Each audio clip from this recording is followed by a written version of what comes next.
Hello दोस्तों, class 12th 2023 के board exam के लिए हम हिंदी पढ़ रहे थे। उसके अंतर्गत हमने पढ़ा है कैकेयी का अनुताप और उसका आधा पार्ट हम पढ़ चुके हैं इसके फर्स्ट वीडियो में। आज हम पढ़ेंगे जो बचा हुआ चैप्टर का आधा पार्ट है उसके बारे में। आज हमें स्टार्ट करना है यहाँ से कि जल पंजर गत अब अरे अधीर अभागे। आप बहुत अच्छे से सुनिएगा, बिना कुछ भी लिखे आपको लगभग पूरा हमेशा के लिए याद हो जाएगा। बोर्ड एग्जाम तक बहुत अच्छे से याद रहेगा। तो पंजरगत का मतलब होता है शरीर के अंदर स्थित मन। कैकेयी जी अपने मन को संबोधित करते हुए कहती हैं कि हे शरीर के अंदर स्थित अभागे मन। वे जो घर में आग लगाने वाले जो ईर्ष्या के भाव थे वो तुम्हारे अंदर ही जागे थे। अर्थात हे मन, अब तुम उस आग में स्वयं जलो। फिर वो कहती हैं और प्रश्न पूछती हैं कि क्या केवल वो ईर्ष्या के भाव ही मेरे मन में जगे थे? क्या कोई और भाव मेरे इस मन में शेष नहीं बचा था? कुछ मूल्य नहीं वात्सल्य मात्र क्या तेरा? क्या मेरे उस पुत्र प्रेम का कोई भी मूल नहीं है जिसकी वजह से मैंने यह कार्य किया और आज वही पुत्र मेरा जो है मुझसे दूर हो गया है। फिर वो कहती हैं थूके मुझ पर त्रैलोक भले ही थूके, कि आज चाहे तीनों ही लोग मुझ पर क्यों ना थूके और मेरी इस दुष्कर्म की वजह से जिसको जो कहना है वह कह ले, कोई क्यों चूके। और छीने ना मात्र पद किंतु भरत का मुझसे, रे राम दुहाई करूं और क्या तुझसे।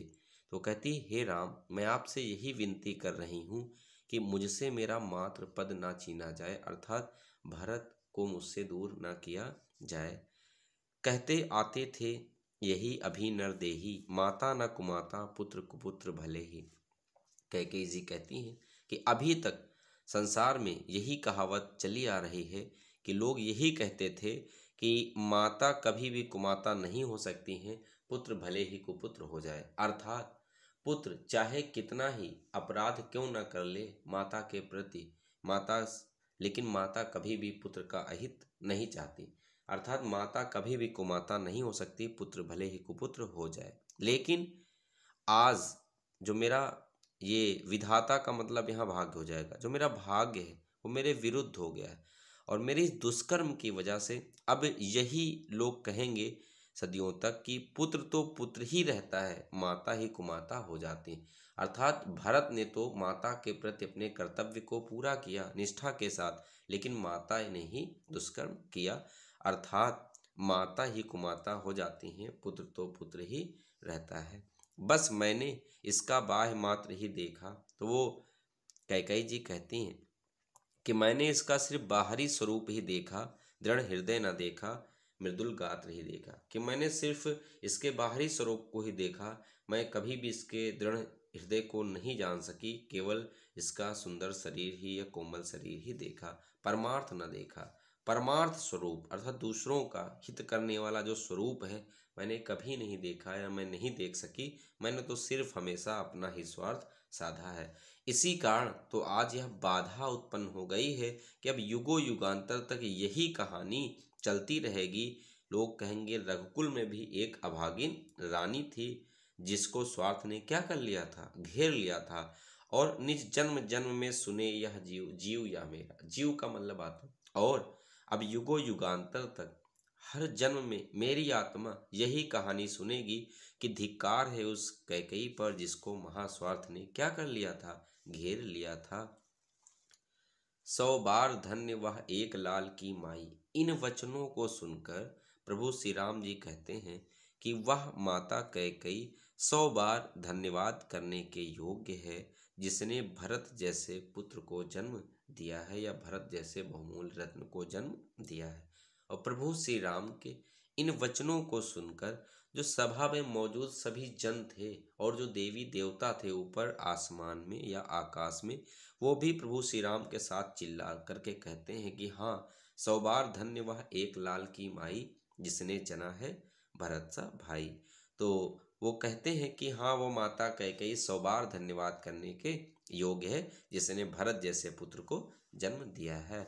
फिर क्या लिखा है, हाँ लाल उसे भी आज गमाया मैंने, विकराल कुयस ही यहाँ कमाया मैंने। वो कहती हाँ, जो मेरा पुत्र था मैंने आज उसे भी गवा दिया है, विकराल कुयस और मैंने यह गलत काम या दुष्कर्म करके मैंने यह पाप कमाया है। निज स्वर्ग उसी पर वार दिया था।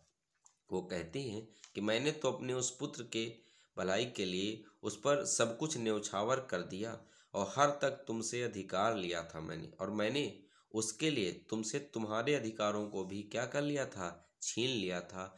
पर वही आज यह दीन हुआ रोता है, और मेरे उस गलत कार्य की वजह से आज वही मेरा पुत्र दीन हुआ रोता है और संकित सबसे घृतहरिण तुल्य होता है, और वह पकड़े गए उस डरे हुए हिरन के समान है। और जो मेरा पुत्र है उसकी स्थिति पकड़े हुए डरे हुए हिरन के समान हो गई है, या पकड़े गए संकित हिरन के समान मेरे पुत्र की स्थिति हो गई है।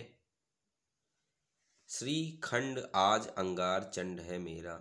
श्रीखंड का मतलब चंदन, अंगार चंड का मतलब होता है अंगार के समान प्रचंड। वो जो मेरा पुत्र कभी जो चंदन के समान शीतल था, आज वह अंगार के समान प्रचंड हो रहा है। तो हे राम, अब तुम ही बताओ, इससे बढ़कर मेरे लिए कोई और दंड क्या हो सकता है। तो इस तरीके से हमें यहाँ तक पढ़ना है।